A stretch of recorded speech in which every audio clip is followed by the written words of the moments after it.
Boa tarde, grata a Deus por mais um dia, mais uma tarde a gente poder vir aqui, compartilhar com vocês um trecho da palavra que o Senhor nos deu pela madrugada, enquanto nós estávamos lendo a Bíblia. Veio ao nosso coração esse texto de Mateus, no capítulo 5, nós vamos estar lendo de 1 a 12. Hoje nós temos o privilégio de estar aqui no Jardim de Oração, né? Então você que nos acompanha ou conhece alguém que queira acompanhar essa mensagem, nós estaremos compartilhando um pouquinho daquilo que o Espírito Santo colocou dentro do nosso coração nessa madrugada. E diz assim, Mateus 5, de 1 a 12. Vendo Jesus as multidões, subiu ao monte, e como se assentasse, aproximaram-se os seus discípulos, e ele passou a ensiná-los, dizendo: Bem-aventurados humildes de espírito, porque deles é o reino dos céus. Bem-aventurados os que choram, porque serão consolados. Bem-aventurados os mansos, porque herdarão a terra. Bem-aventurados os que têm fome e sede de justiça, porque serão fartos. Bem-aventurados os misericordiosos, porque alcançarão misericórdia. Bem-aventurados os limpos de coração, porque verão a Deus. Bem-aventurados os pacificadores, porque serão chamados filhos de Deus. Bem-aventurados os perseguidos por causa da justiça, porque deles é o reino dos céus. Bem-aventurados sois vós, quando por minha causa vos injuriarem e vos perseguirem, e mentindo disserem todo mal contra vós. Regozijai-vos e exultai, porque é grande o vosso galardão nos céus, pois assim perseguiram os profetas que viveram antes de vós. Hoje a gente está aqui no Jardim de Oração, né, em Tubiacanga, na ilha. Depois eu vou estar compartilhando com vocês mais um pouquinho desse lugar aqui maravilhoso. É lindo o lugar, né? Verde, muito verde.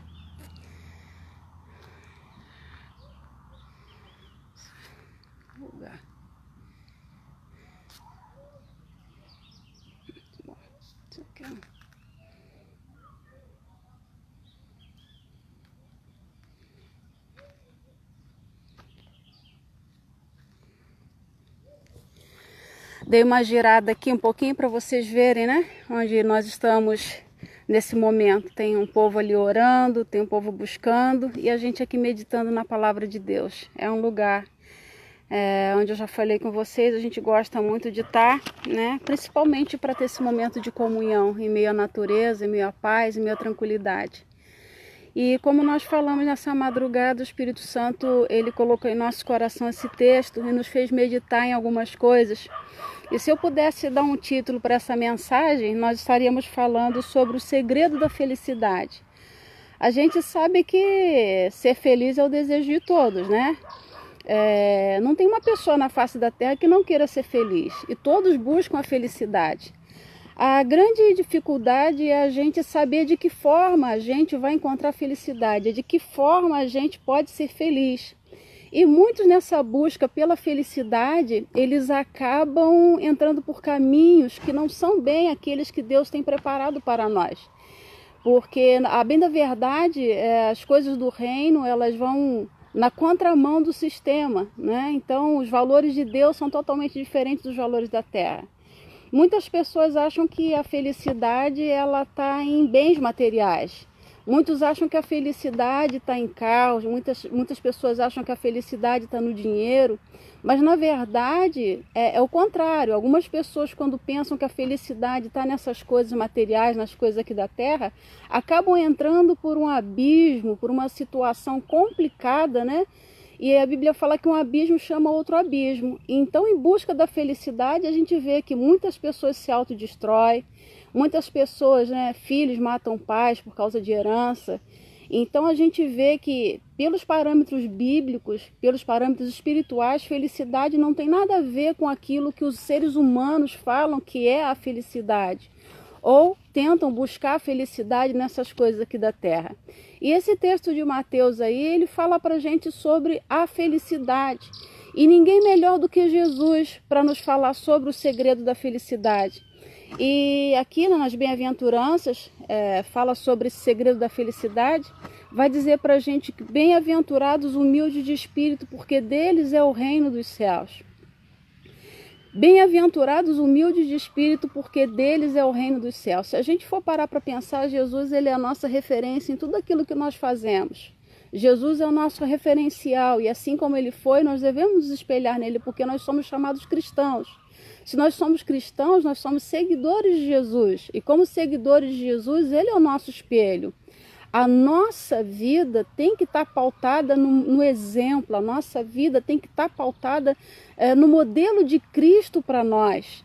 E ele diz, bem-aventurados humildes, e ele deixou isso bem claro para a gente, né? Ele lavou os pés dos seus discípulos para demonstrar que nós devemos fazer como ele, nós devemos servir, nós somos chamados para servir. Ele disse que ele é um manso e humilde de coração. Quando ele chama para ir até ele, ele diz, eu sou manso e humilde.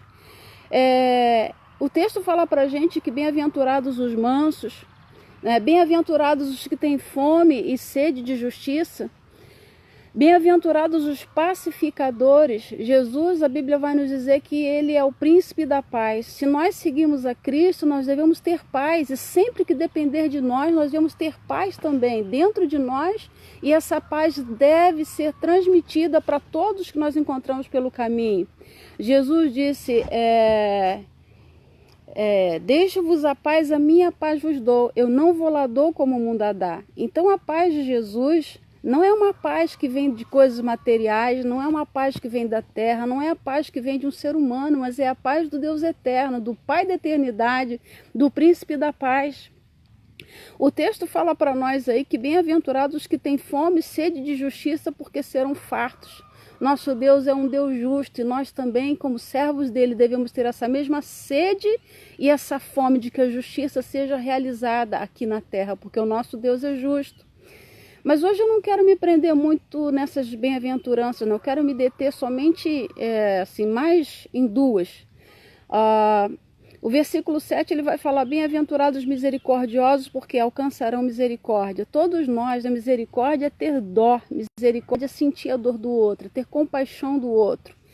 Então nós, bem felizes são aqueles que têm misericórdia. A palavra de Deus fala para a gente que a misericórdia do Senhor é a causa de não sermos consumidos. Então Deus tem misericórdia de nós, e nós devemos ser seres também, à imagem e semelhança dele, e praticantes da misericórdia. Bem-aventurados os limpos de coração, porque eles verão a Deus. Bem-aventurados aqueles que são perseguidos por causa da justiça, porque deles é o reino dos céus. Quanto mais justo nós somos, mais perseguido nós seremos, porque nós somos a imagem de Deus. E se nós somos parecidos também com Jesus, né, que é o nosso mestre, é o nosso Senhor, é o nosso guia, se ele foi perseguido por causa da justiça, nós também seremos. E ele diz no 11, bem-aventurados sois vós, quando por minha causa vos injuriarem e vos perseguirem, mentindo disserem todo mal contra vós, regozijai-vos, ou seja, alegrai-vos e exultem, porque grande é o vosso galardão no céu. E assim, pois assim perseguiram os profetas que viveram antes de vós. Ser usado por Deus, ser servo de Deus é uma bênção, é uma maravilha. O que muitas vezes as pessoas não estão preparadas é que quanto mais nós somos usados por Deus, mais perseguidos nós seremos. E Jesus fala que isso é motivo de ser feliz, é um motivo de felicidade. Então vê bem, de acordo com os padrões da terra, se você for perseguido, você é um infeliz.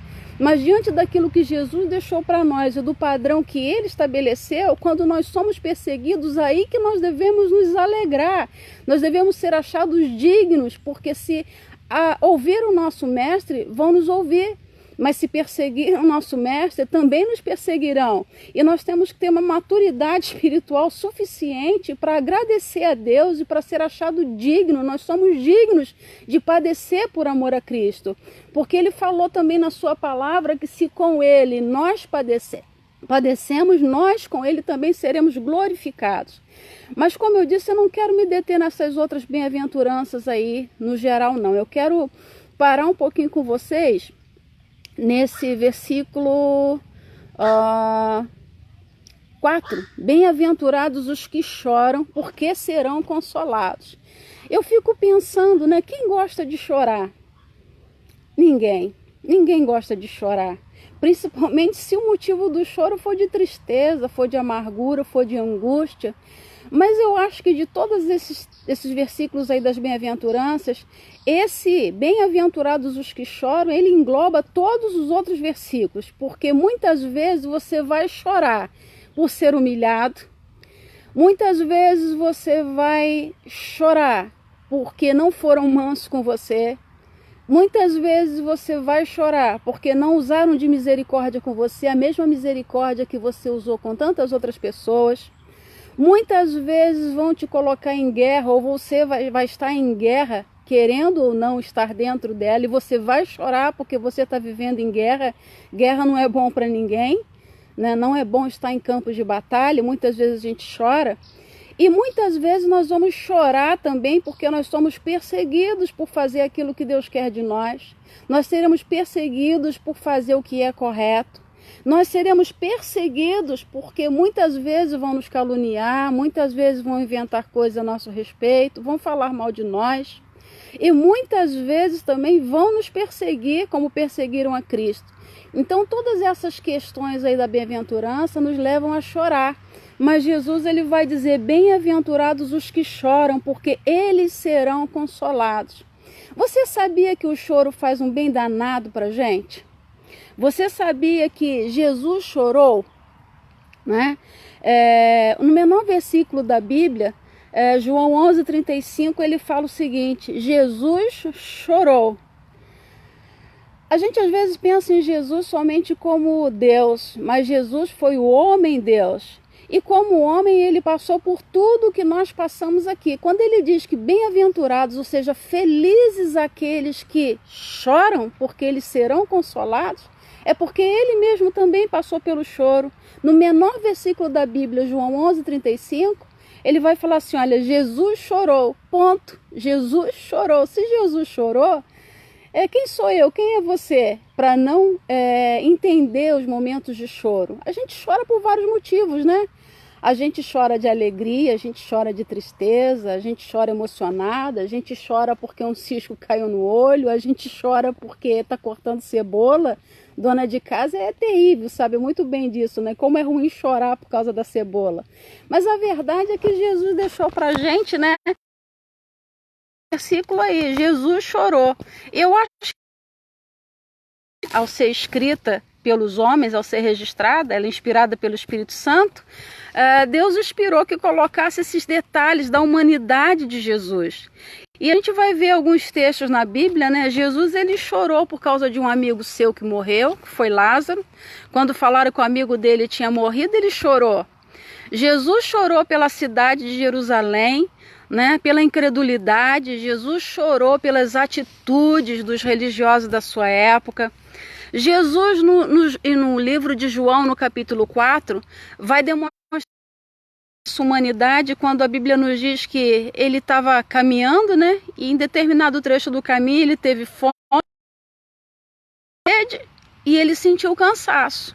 Olha só, até aqui a gente já pôde ver, Jesus chorou, Jesus sentiu fome, Jesus sentiu sede e ele também sentiu cansaço. E ele passou por tudo que nós passamos. Então nós devemos nos alegrar, porque como eu falei antes, se ouviram a Jesus, vão nos ouvir. Se perseguiram a Jesus, vão nos perseguir. Se Jesus chorou, nós também vamos chorar muitas e muitas vezes.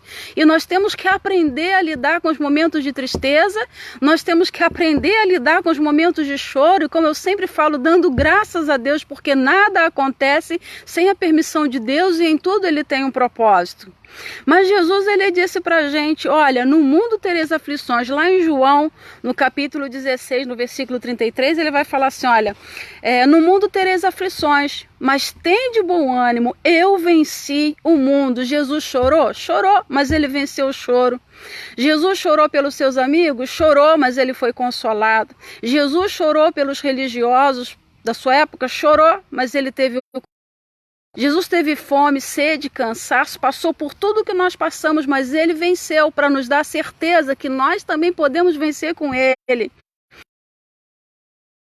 15:16 vai dizer para nós que nós não temos um sacerdote que não possa se compadecer das nossas necessidades, mas um que, como nós, em tudo foi tentado, mas sem pecado. Jesus passou por tudo isso, mas em nenhum momento ele blasfemou contra Deus. Pelo contrário, lá no Getsêmani, no momento da cruz, quando ele se sentiu totalmente sozinho, desamparado, quando todos os seus discípulos o deixaram, e ele chegou ao ponto de orar: Deus meu, por que me desamparaste? Então não é só eu, não é só você que temos momentos em que nos sentimos só.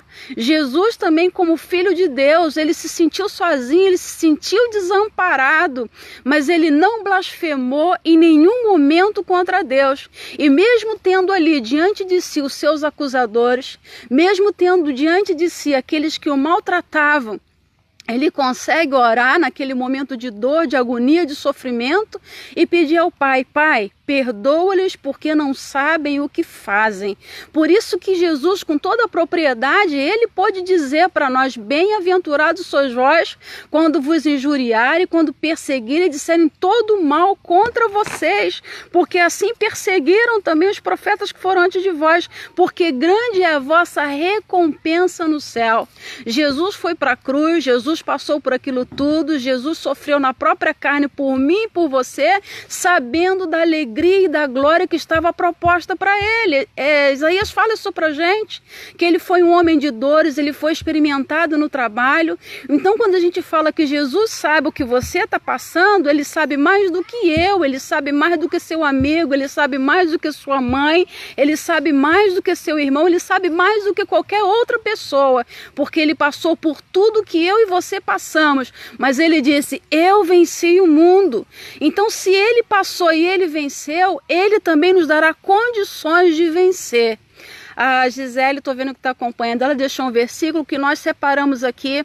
O Senhor fala, né, no livro de Salmos, que o choro pode durar uma noite, mas a alegria vem pela manhã. Essa noite é um sentido simbólico. A noite pode demorar um dia, a noite pode demorar 2 dias, a noite pode demorar semanas, meses ou anos. Mas a verdade é que o Senhor fala que a noite, o choro pode durar uma noite inteira, mas a alegria vem pela manhã. Noite é escuridão, noite é sofrimento, noite é solidão. Mas quando o dia amanhece, a alegria de Deus invade, as esperanças se renovam. Então o choro pode durar uma noite, mas a alegria vem ao amanhecer. Essa é a certeza que nós temos em Cristo. Então não importa se você está chorando por um amigo, se você está chorando por um familiar, se você está chorando pelas circunstâncias em que você vive na sua cidade ou no nosso país, pelas dificuldades, saiba que o choro dura uma noite, mas a alegria de Jesus vem ao amanhecer. E Deus vai enxugar de nossos olhos toda lágrima.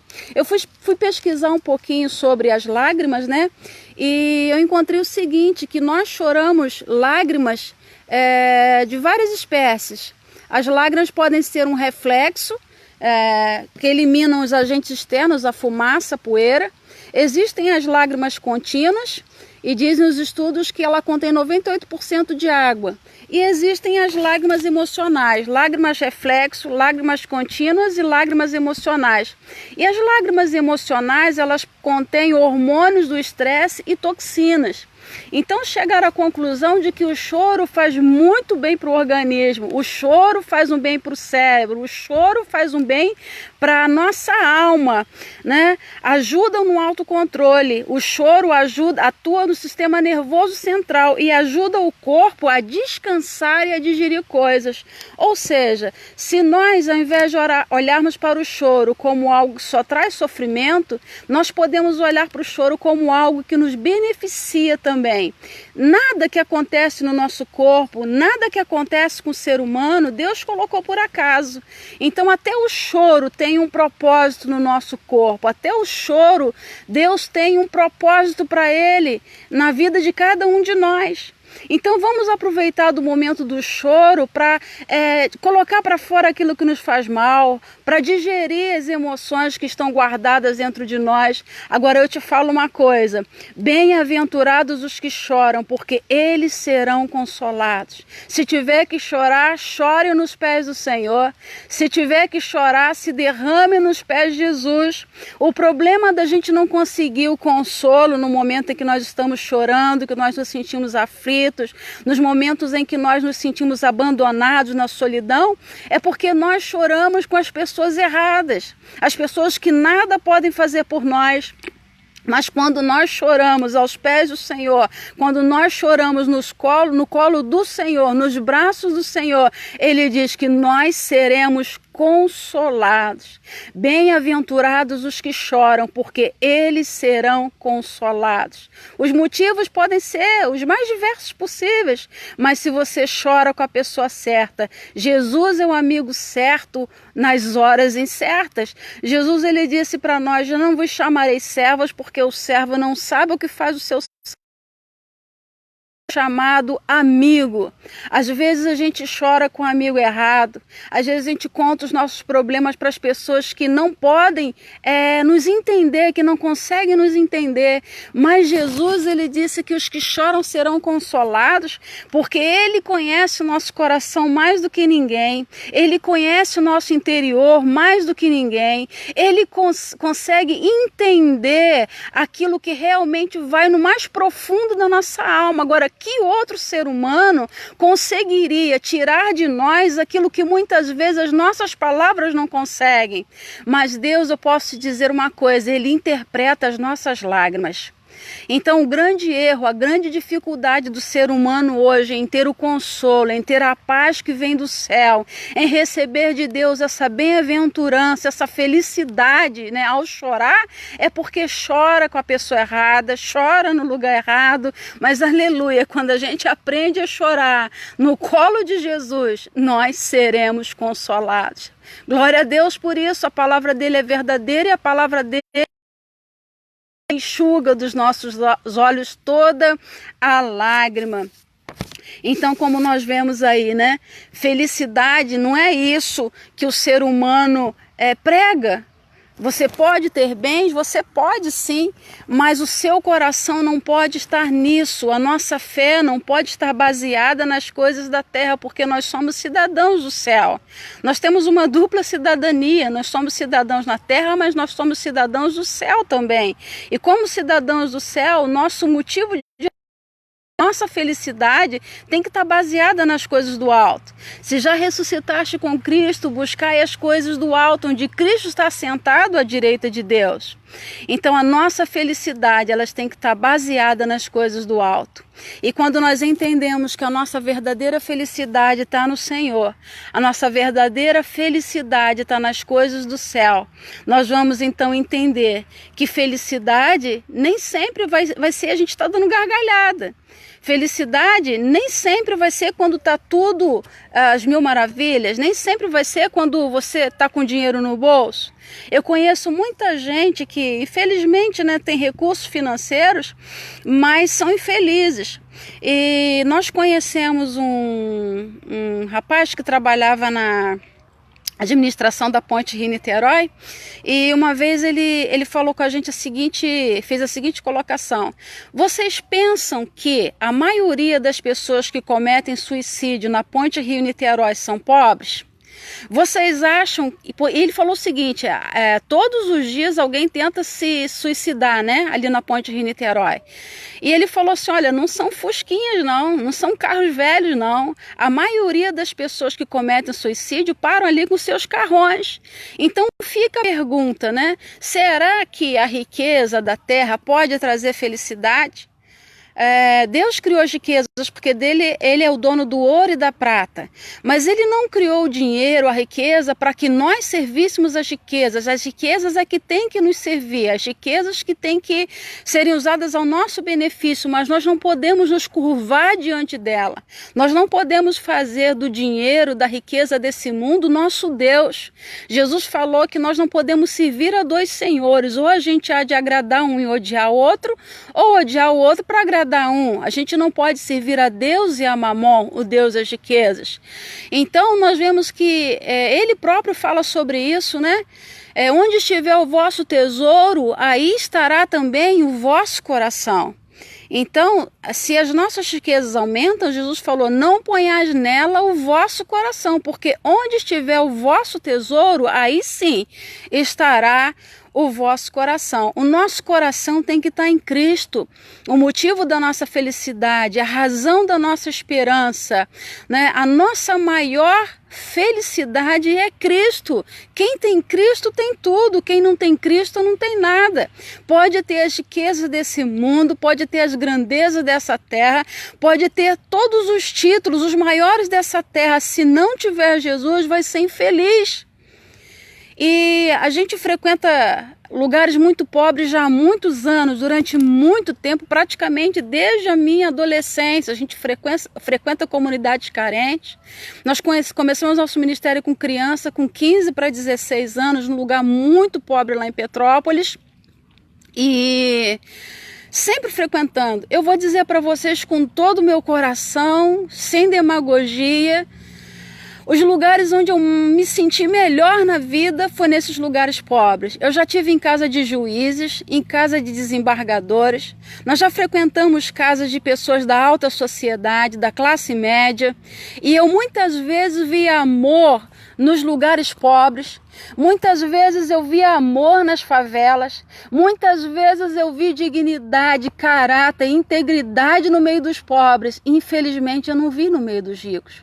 Eu não estou aqui dizendo que todos os ricos têm falta dessas características ou desses valores que eu estou falando, não. É só uma comparação.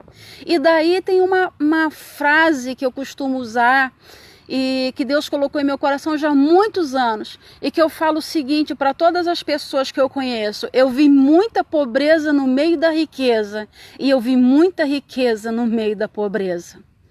Eu vi muita gente feliz no meio dos barracos, e eu vi muita gente infeliz nos lugares de classe média. Então, o que eu quero dizer com isso? É exatamente em cima disso aí que Jesus falou: bem-aventurados os pobres de espírito, porque eles, vamos lá? Bem-aventurados os pobres, né?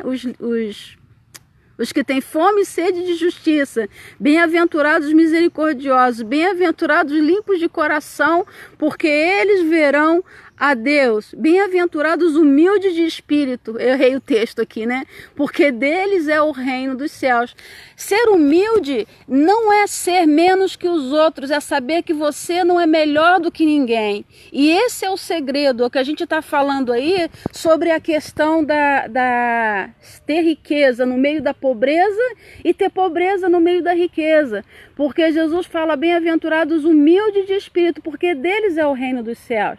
É claro que a humildade a gente encontra também nos meios onde tem riqueza. A gente encontra humildade em pessoas de um nível cultural elevado. A gente encontra, às vezes tem pessoas humildes, né? São pessoas humildes, são mais humildes às vezes quando tem condição, e às vezes a gente vê pessoas pobres também soberbas. Então a gente não pode generalizar. Mas o que eu quis dizer é que a gente encontra também riqueza no meio da pobreza e pobreza no meio da riqueza. A gente não pode ser extremista e a gente não pode pender para nenhum dos lados. Mas a verdade é isso que Jesus está falando. Nós precisamos ser humildes. Então humilde é simples, é ser simples, né? E como eu falei, ser humilde não é ser menor do que ninguém. É você saber que você não é maior do que ninguém. Esse é o segredo da humildade. E Jesus, ele foi o maior exemplo de humildade para nós. Em Filipenses 2, né? A parte de 3 a 8, ele vai falar que Jesus, sendo Deus, não teve por usurpação ser igual a Deus, mas ele aniquilou-se a si mesmo, tomando a forma de homem, né, se humilhando, tomando a forma humana, vindo sofrer as mesmas coisas que nós sofremos. Como eu falei no início, Jesus chorou, Jesus sentiu cansaço, Jesus sentiu sede, Jesus sentiu fome, Jesus foi traído, Jesus foi maltratado, Jesus foi humilhado, ele foi ultrajado, ele foi foi abandonado, ele se sentiu só, né? Ele tomou a forma de homem para sofrer tudo que nós sofremos, e ele abriu mão da natureza dele de Deus. Quando ele passou por tudo isso, ele estava aqui, o Jesus 100% homem, ele era 100% homem e 100% Deus, porque talvez muitas pessoas podem achar, Jesus aguentou e suportou tudo isso porque ele era o próprio Deus. Não, quando ele estava aqui na terra, ele era 100% homem, e diz o livro de Filipenses que ele foi achado na forma de homem, sendo humilhado, né? Tomando a forma de homem, sendo obediente até a morte e morte de cruz. Ou seja, ele passou tudo o que nós passamos e ele ainda passou mais, porque ele foi crucificado, a morte mais vergonhosa da época. Ele foi pendurado numa cruz, mas ele disse: olha, no mundo tereis aflições, mas tem de bom ânimo, eu venci o mundo e vocês também vão vencer. Então nós vamos vencer as injustiças, nós vamos vencer as privações, nós vamos vencer as dificuldades, nós vamos vencer as soberbas da vida, nós vamos vencer os arrogantes, nós vamos vencer aqueles que nos injustiçam, nós vamos vencer aqueles que se levantam contra nós, nós vamos vencer as calúnias, nós vamos vencer as dores, e assim como Jesus também venceu a morte, nós venceremos, porque a Bíblia diz que o último inimigo a ser aniquilado é a morte. A única coisa que para nós podemos dizer que ainda não teve jeito, que não teve solução, é a morte. Porque enquanto nós estivermos nesse corpo de corrupção, nós vamos enfrentar enfermidade, nós vamos enfrentar dores. Jesus também sentiu dor, você pensa que ele não sentiu? Jesus ficava cansado, ele precisava sentar para descansar. Então esse Deus que se fez homem, tomou a forma humana, assumiu a forma de homem, ele venceu tudo para mostrar que nós podemos vencer todas as dificuldades, nós podemos vencer todas as barreiras que se levantam contra nós, e com Cristo nós podemos dizer que nós somos mais do que vencedores por aquele que nos amou. Nós somos mais do que vencedores por aquele que nos amou. Então, para concluir, tem um texto do Augusto Cury sobre a questão da felicidade, né? Porque nós estamos falando aí sobre as bem-aventuranças, sobre aquilo que realmente traz misericórdia, que traz felicidade para nós. Meus olhos foram aqui no texto, acabei errando aqui. Sobre aquilo que dá felicidade para o homem. O Augusto Cury disse que felicidade é encontrar força no perdão. Felicidade é encontrar esperança nas batalhas. Felicidade é encontrar segurança no medo. Felicidade é encontrar amor nos desencontros. E felicidade é agradecer a Deus a cada minuto pelo milagre da vida. Isso é felicidade. Isso é felicidade. Quando a gente consegue agir um pouquinho como Jesus agiu, quando nós podemos nos espelhar nele, que é o nosso exemplo maior. O apóstolo Paulo, ele falou uma frase interessante que eu gosto muito, e ele disse o seguinte: sede meus imitadores como eu sou de Cristo. Será que eu e você que servimos a Cristo podemos afirmar isso com toda a força da nossa alma? Com toda certeza no nosso coração? Será que nós podemos dizer: sede meus imitadores como eu sou de Cristo? Será que quando as pessoas olham para nós, podem dizer que nós somos fiéis imitadores de Cristo? Será que quando as pessoas olham para nós, ao invés de olharem para os nossos obstáculos, ao invés de olharem para os nossos estigmas, eles conseguem ver que nós somos pessoas felizes apesar dos problemas, apesar das dificuldades que nós enfrentamos? Será que as pessoas olham para nós e falam assim: aquela pessoa é feliz porque ela tem a Cristo, e Cristo é a nossa razão da felicidade? Será que as pessoas olham para nós e, apesar de muitas vezes verem o nosso choro, falam assim: olha, chora, mas ela tem um que consola as lágrimas que caem dos olhos dela. Olha só, ela passa por isso, por aquilo, mas ela tem um que caminha com ela. Sede meus imitadores como eu sou de Cristo. Nós temos que aprender a imitar os passos de Jesus por onde nós passamos. Tem um livro antigo que O título dele era Em Seus Passos, o que faria Jesus? O que faria Jesus nas circunstâncias que eu vivo? Como agiria Jesus na mesma situação que eu e você estamos vivendo? Nós precisamos olhar para ele, proceder como ele. E aí nós vamos aprender a amar como Jesus amou, a perdoar como Jesus perdoou. Sabe, eu vou falar para vocês uma coisa. As nossas orações, elas têm um peso muito grande. E meus 15, 16 anos, eu acho que eu já falei isso numa pregação, eu fiz uma oração que eu vejo o peso dela até hoje na minha vida. E eu falei com Deus o seguinte: Senhor, eu nunca quero pregar algo que eu não tenha vivido. Toma cuidado com aquilo que você fala diante de Deus. Toma cuidado, porque as tuas palavras são anotadas e vai chegar um tempo em que Deus vai cobrar tudo aquilo que sai da tua boca. Toda palavra que sai da nossa boca, um dia a gente vai dar conta. E eu já passei por tudo na vida. Eu já passei pelo vale da sombra da morte, para Deus me mostrar que Ele é a vida. Eu já passei por muitas e muitas enfermidades, mas Ele me mostrou que Ele é o Jeová Rafá. Eu já passei por muitas dificuldades financeiras, eu já passei por muitas dificuldades das mais diversas que você possa imaginar na vida, para que Ele pudesse me mostrar que Ele é o Jeová Jirê, é o Deus da toda provisão. Eu já passei por situações, muitas e muitas vezes de injustiça, mas Ele mostrou que Ele é a minha justiça, é o Jeová Tzidkenu. E muitas vezes nós passamos por 1001 dificuldades para que Deus possa mostrar quem Ele é na nossa vida. É no vale que a gente experimenta as mãos de Deus. É no deserto que a gente experimenta a provisão de Deus. É no deserto que a gente sente a presença do Espírito Santo de Deus nos conduzindo a todo momento. E é por isso que nós somos felizes, nós somos bem-aventurados por passar por tudo isso. Porque são nesses momentos que Deus prova para nós quem Ele é. E quando eu fiz essa oração, eu não tinha noção da intensidade de tudo que eu ia passar para que Deus pudesse valer na minha vida. Mas olha, eu cheguei à conclusão seguinte: para que você tenha autoridade naquilo que você vive, para que você tenha autoridade naquilo que você fala, você tem que passar e você tem que viver. E as pessoas estão de olho não naquilo que a gente prega, as pessoas estão de olho naquilo que a gente vive. As pessoas não estão de olho se a gente conhece a Bíblia de cabo a rabo, de Gênesis a Apocalipse, capítulos e versículos. Mas as pessoas querem saber se nós vivemos o evangelho que nós pregamos. E nós estamos num tempo onde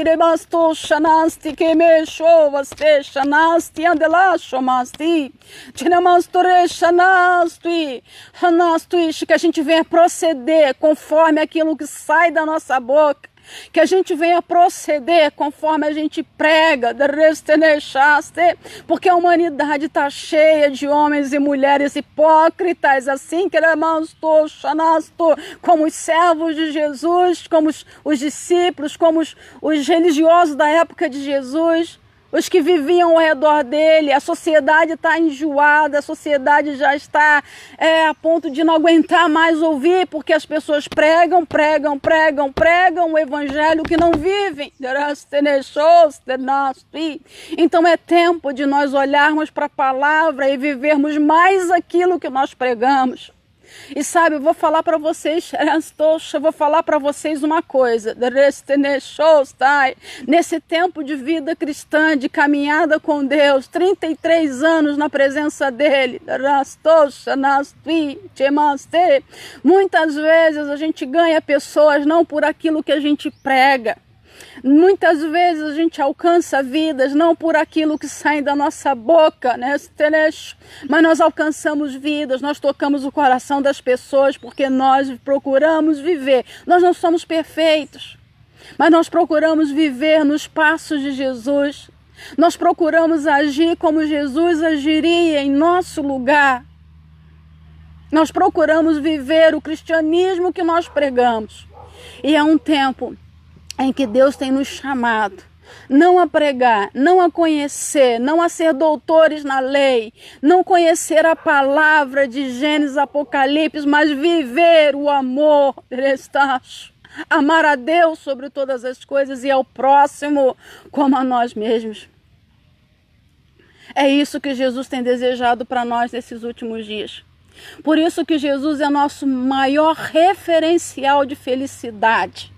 Jesus passou por tudo isso que nós passamos, mas por onde ele andava, ele levava felicidade para as pessoas, ele levava alegria, ele levava o sorriso, ele levava a cura, porque ele era o próprio amor encarnado, ele era a própria felicidade.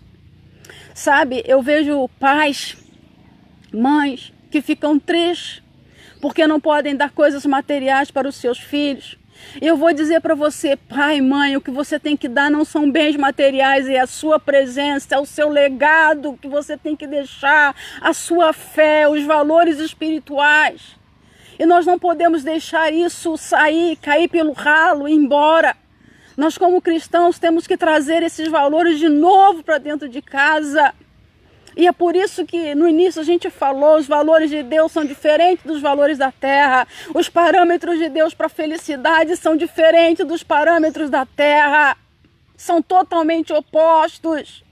E nós não precisamos deixar, nós não podemos deixar nos perder nesse mundo materialista, nesse mundo consumista, e pensar que os nossos filhos serão felizes por aquilo que nós podemos dar, ou que eles serão infelizes por aquilo que nós não podemos dar, porque a maior riqueza é ter Jesus.